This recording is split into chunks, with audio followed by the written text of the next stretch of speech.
Have you ever felt like you're studying English every week, learning new words, reviewing grammar, rules, watching videos, taking notes, and yet, when someone speaks to you in English, your mind goes blank?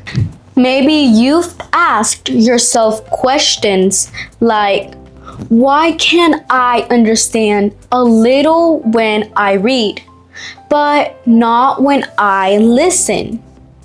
Why do I know so many grammar rules, but still can't speak?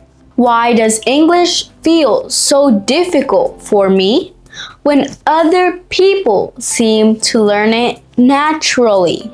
If you've ever felt this way, you're not alone.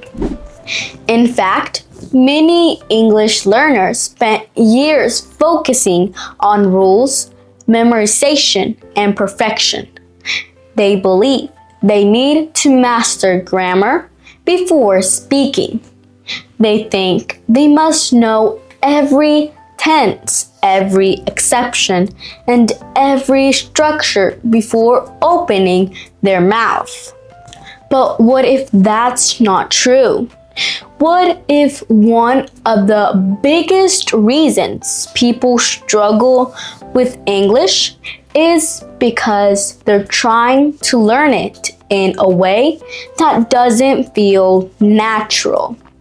Today, I want to share a different perspective. We're going to talk about how you can improve your English without obsessing over grammar rules.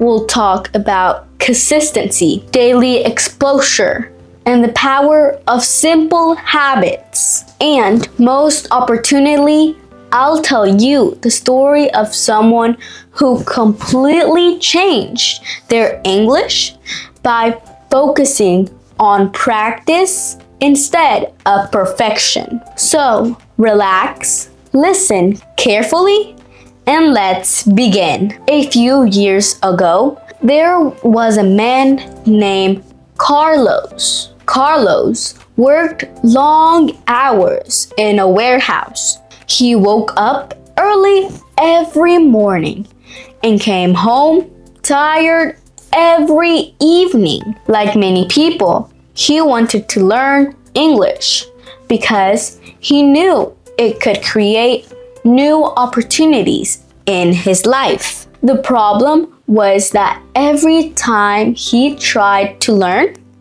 he became frustrated. He bought grammar books, he downloaded language apps, he watched lessons online, he filled notebooks with rules.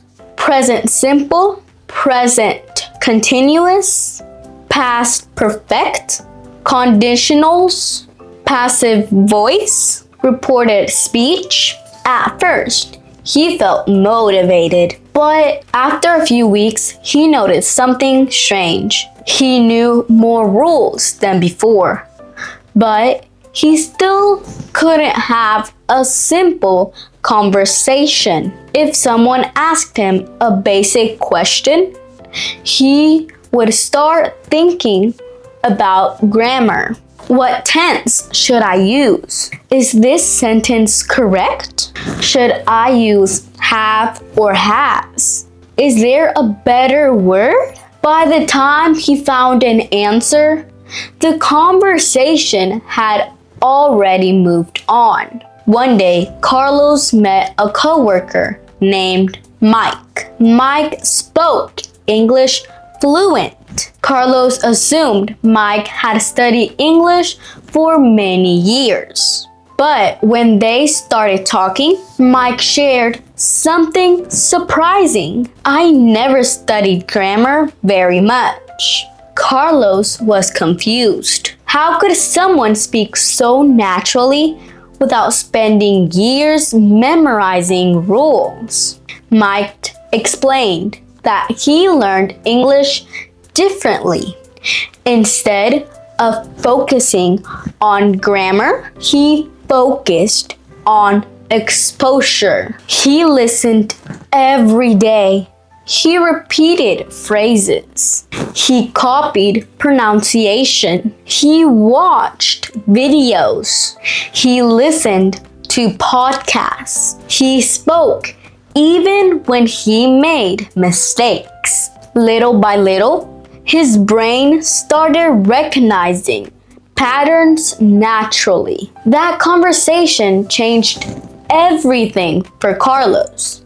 For the first time, he stopped asking himself. For the first time, he stopped asking himself, how can I learn more grammar? And he started asking, how can I spend more time with English? That simple change completely transformed his learning journey. Now, let's pause for a moment because this is something many learners don't realize. Children don't learn their first language by studying grammar books.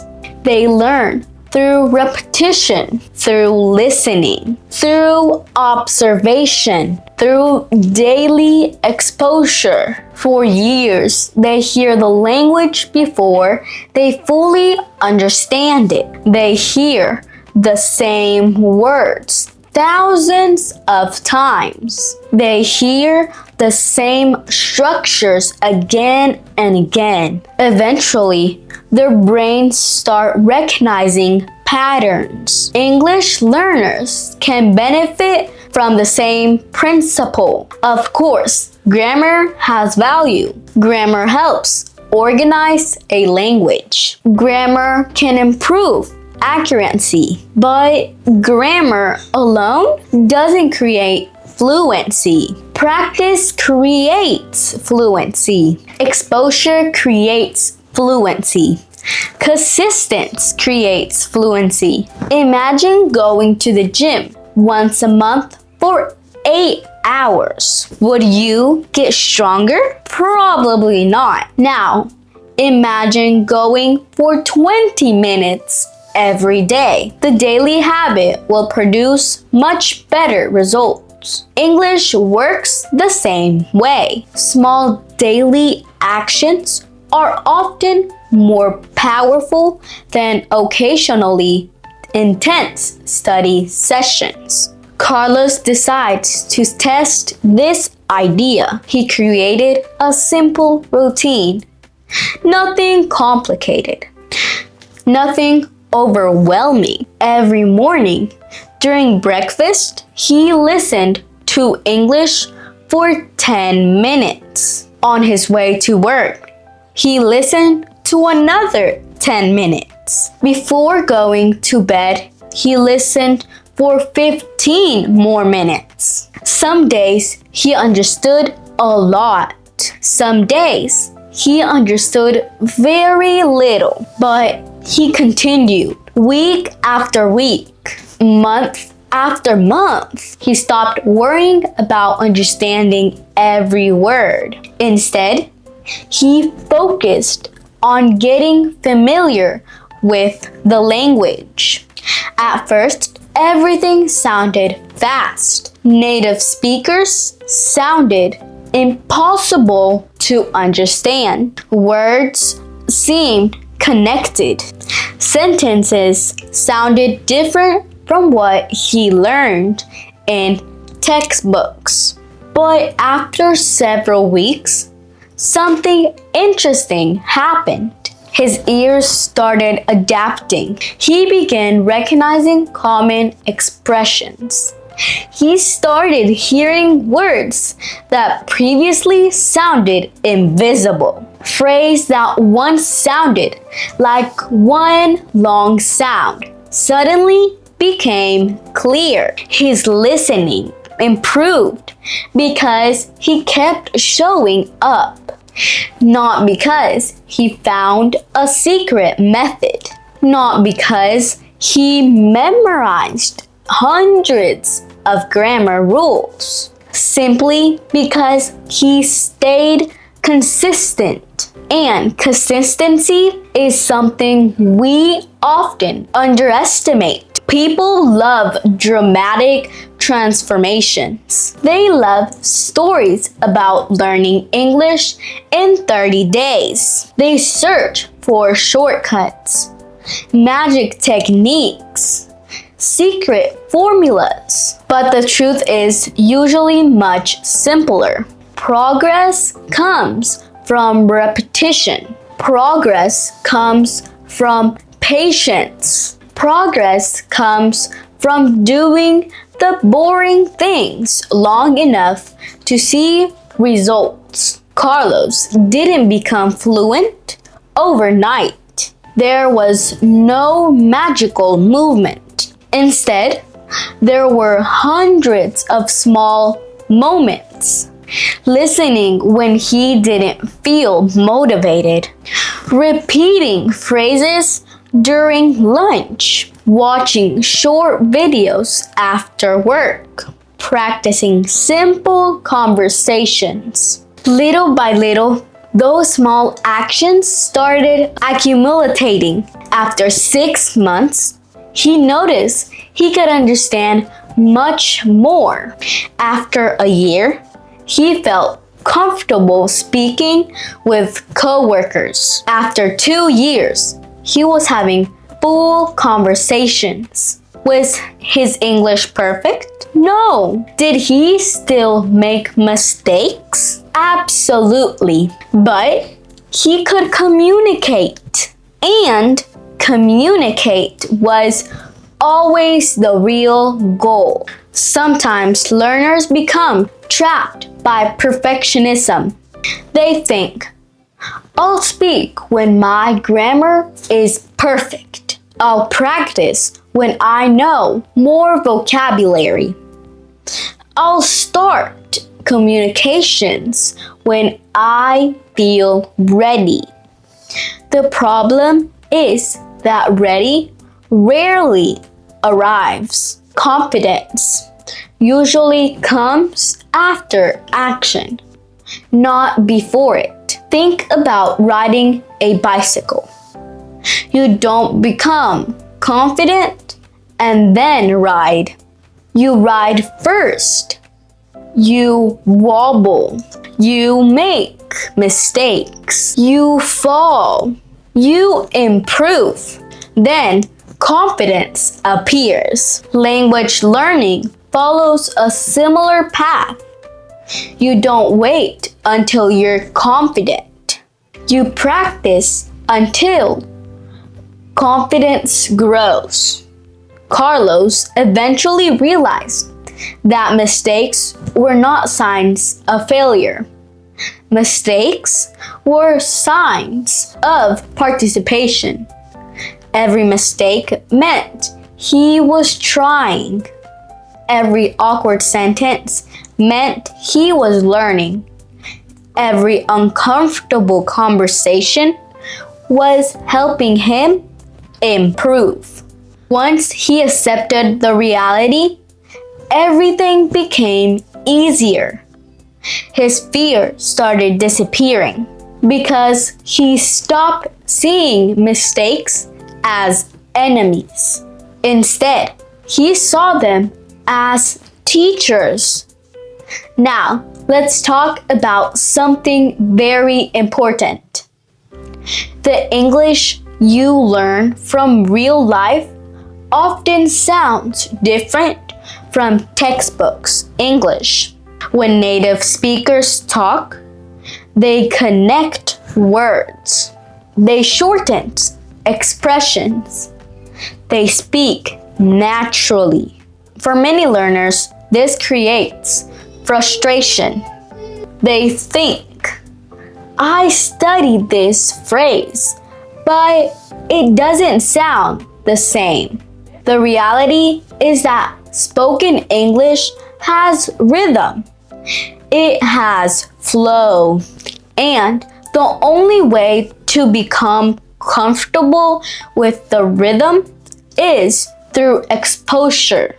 The more you listen, the more familiar it becomes. The more familiar it becomes, the easier it gets. moments. This is why listening is one of the most powerful tools available. You don't have to understand everything. You simply have to keep listening. Your brain is consistently collecting information, patterns, sounds, expressions, pronunciation. Over time, these pieces start connecting. Imagine filling a bucket with drops of water. One drop seems insignificant. 10 drops seem insignificant. 100 drops seem insignificant. But eventually, the bucket becomes full. Every minute of listening is another drop. Every podcast is another drop. Every conversation is another drop. Every video is another drop. The secret isn't a single drop.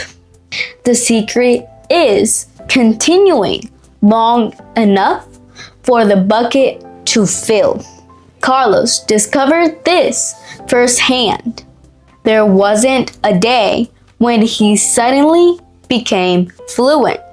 There was simply thousands of small moments that slowly changed his ability. One day, he realized he understood a joke in English. Another day, he realized he could follow a conversation. Another day, he noticed he was thinking in English for a few seconds. These moments seem small, but together they represent massive progress. And that's another lesson many learners need to hear. Celebrate small victories. Don't wait until fluency to feel proud. Be proud when you understand a few phrases. Be proud when you finish a podcast episode. Be proud when you speak despite feeling nervous. Be proud when you keep going because those moments matter.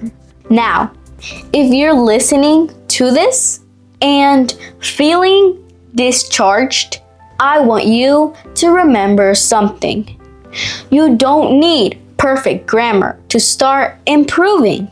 You don't need an advice vocabulary. You don't need a special talent. You do not need to sound like a native speaker. What you need is patience. What you need is daily contact with the language. Even 15 minutes a day can create incredible results over time. 15 minutes today, 15 minutes tomorrow, 15 minutes next week. Those minutes accumulate. Those minutes become hours. Those hours become improvement, and improvement becomes confidence. The people who succeed are not always the smartest learners. They are often the most consistent learners. They continue when motivation disappears. They continue when progress feels slow. They continue when results aren't obvious. The people who succeed are not always the smartest learners. They are often the most consistent learners. They continue when motivation disappears. They continue when progress feels slow. They continue when results aren't obvious. And eventually, those efforts began to show. Carlos learned this lesson. And maybe today it's your turn to learn it too.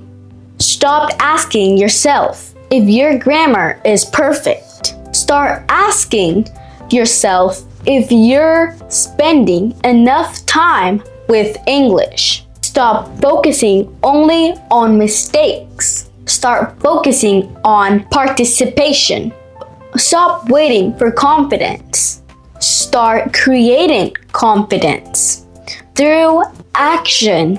Remember, every English speaker you admire once struggled too. Every fluent speaker once felt confused. Every confident communicator once made mistakes. The difference is that they kept going. So from today, make a simple promise to yourself. Spend a little time with English every day. Listen, repeat, practice. Stay curious. Stay patient. Trust the process, because fluency is not built in a single day. It's built one conversation, one podcast, one sentence, and one small habit at a time. And one day, just like Carlos, you'll look back and realize something incredible. The English that once felt impossible has become part of your life. Not because you memorized every grammar rule, not because you found a shortcut, but because you showed up consistently, again and again, day after day. And that is where real progress begins. Thank you for spending these minutes with me today. Keep practicing, keep listening, keep believing in your ability to improve. Your English journey is not a race. It's a daily habit. And every step forward, no matter how small, is still progress. I'll see you in the next episode. Bye!